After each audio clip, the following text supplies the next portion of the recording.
I talk facility speak, the finance group talks numbers, and how do you kind of merge? And data is really that bridge. So OpenBlue is going to bring that language barrier.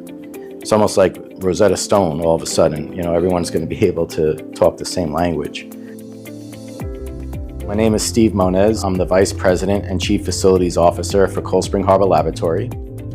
We are mainly a research institution, but we are also an education institution as well. We have animal labs, wet labs. We also have dry labs. So we usually wait for people to call. It's too hot, it's too cold.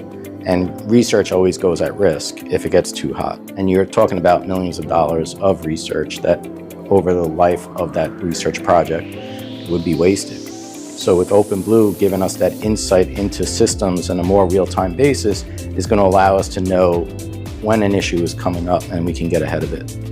Facilities operations is data-driven, but having access to data takes a lot of time and it's very manpower heavy.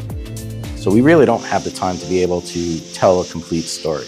We get a lot of federal grants. Transparency is very, very key to showing where the cost goes. And we know what the cost of research is, and we know what my cost is, but there's no way to get into the granular details building by building, floor by floor. If we could have clear access to that data, I might be able to save a little bit more money on my side and push more money to the research. So OpenBlue is doing that for us.